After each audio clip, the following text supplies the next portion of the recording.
Hello দর্শক, সবাইকে welcome জানিয়ে আজকে নতুন আরেকটা রেসিপি করছি। আজকে একটা ভিন্ন স্বাদের পিঠা তৈরি করব। আজকে ছাতুর পিঠা তৈরি করছি।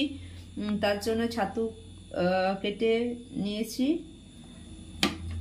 এরপরে এতে পেঁয়াজ কুচি আর লঙ্কা কুচি দিয়ে দিচ্ছি। একটু বেশি পরিমাণে পেঁয়াজ কুচি দিচ্ছি। এতে আছে আদা রসুনের বাটা, ম্যাগি মশলা, হলুদ আর নুন, সব কিছু আছে। এগুলো দিয়ে মাখবো।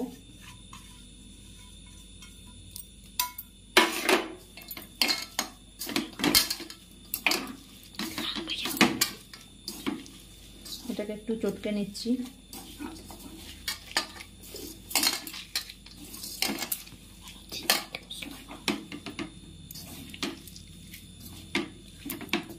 মেখে নিয়েছি।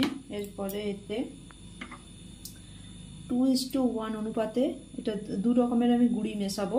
এটা হচ্ছে মেশিনের গুঁড়ি দিচ্ছি,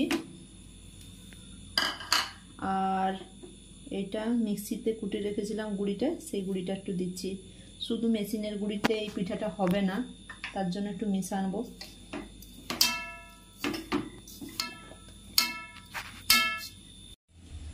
এর সাথে একটু সরষের তেল মিশিয়ে দিচ্ছি।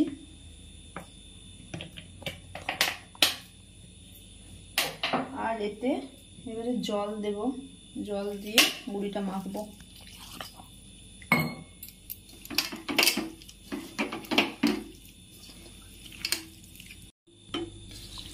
এই দেখো মাখাটা কিরকম হবে, দেখো জাস্ট এইরকম মাখাটা হবে। খুব ঝোল করে দিও না, আর খুব একদম মোটা মোটাও একদম শক্ত শক্ত করে দিও না, মাঝামাঝি রেখো, তাহলে পিঠাটা ভালো হবে। এবার তাওয়াতে তেল দিয়ে দিয়েছি, এবারে মাখাটা দেব।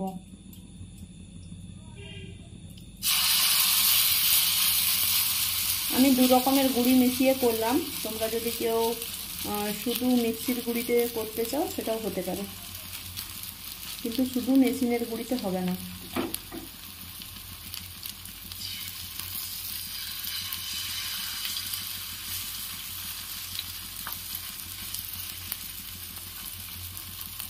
কম আঁচে করে করবে এটা, নাহলে কিন্তু পুড়ে যাবে। এক পিঠটা হয়ে গেছে, উল্টে দিয়েছি, আর একটা পিঠ ভাজতে দিয়েছি। দেখো আমার দু পিঠটাই ভাজা হয়ে গেছে পিঠাটা। এবার তুলে নেব। যারা মিষ্টি পিঠা খেতে পছন্দ করো না, তারা এই পিঠাটা একবার খেয়ে দেখবে। এই পিঠাটার স্বাদ অতুলনীয় হয়। আমার বাড়িতে কেউ মিষ্টি পিঠা খায় না, তাই জন্য এরকম ঝাল ঝাল পিঠাই আমার ঘরে করতে হয়।